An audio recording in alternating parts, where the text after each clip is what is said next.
ದಕ್ಷಿಣ ಕನ್ನಡ ಜಿಲ್ಲಾ ಪಂಚಾಯತ್ನ ಮುಂದಿನ 20 ತಿಂಗಳ ಅವಧಿಗೆ ನಡೆದ 5 ಸ್ಥಾಯಿ ಸಮಿತಿ ಚುನಾವಣೆಯಲ್ಲಿ 32 ಬಿಜೆಪಿಯ ಜಿಲ್ಲಾ ಪಂಚಾಯತ್ ಸದಸ್ಯರು ಹಾಗೂ ಓರ್ವ ಕಾಂಗ್ರೆಸ್ ಪಕ್ಷದ ಜಿಲ್ಲಾ ಪಂಚಾಯತ್ ಸದಸ್ಯರು ಸೇರಿದಂತೆ ಒಟ್ಟು 33 ಮಂದಿ ಸದಸ್ಯರು ಸ್ಥಾಯಿ ಸಮಿತಿಗೆ ಚುನಾವಣೆಯ ಮೂಲಕ ಆಯ್ಕೆಯಾಗಿದ್ದಾರೆ.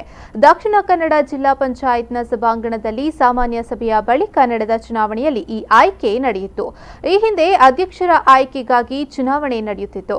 ಆದರೆ ಸ್ಥಾಯಿ ಸಮಿತಿಯಲ್ಲಿ 5 ಕನಿಷ್ಠ 1 ಸ್ಥಾನವನ್ನ ವಿಪಕ್ಷಗಳಿಗೆ ನೀಡಲಾಗುತ್ತಿತ್ತು.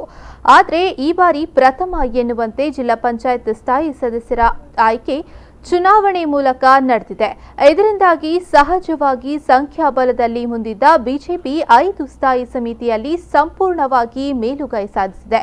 ಇಂದು ನಡೆದ ಸ್ಥಾಯಿ ಸಮಿತಿ ಆಯ್ಕೆಯ ಚುನಾವಣಾ ಪ್ರಕ್ರಿಯೆಯಲ್ಲಿ ಕಾಂಗ್ರೆಸ್ನ 21 ಸದಸ್ಯರಲ್ಲಿ 19 ಸದಸ್ಯರು ಚುನಾವಣೆಯಲ್ಲಿ ಪಾಲ್ಗೊಂಡಿದ್ದರು.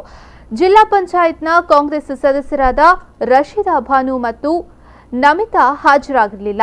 ಬಿಜೆಪಿ ಸದಸ್ಯರ ಪೈಕಿ 31 ಸದಸ್ಯರಲ್ಲಿ 31 ಸದಸ್ಯರು ಶಾಸಕರಾದ ಅಂಗಾರ, ಡಾಕ್ಟರ್ ಭರತ್ ಶೆಟ್ಟಿ, ಡಿ ವೇದವ್ಯಾಸ್ಕಾಮತ್, ಉಮಾನಾಥ ಕೊಟ್ಯಾನ್, ರಾಜೇಶ್ ನಾಯ್ಕ್ ಹಾಗೂ ತಾಲೂಕು ಪಂಚಾಯತ್ ಸದಸ್ಯರು ಸೇರಿದಂತೆ ಒಟ್ಟು 44 ಮಂದಿ ಜನಪ್ರತಿನಿಧಿಗಳು ಚುನಾವಣಾ ಪ್ರಕ್ರಿಯೆಯಲ್ಲಿ ಭಾಗವಹಿಸಿದ್ರು.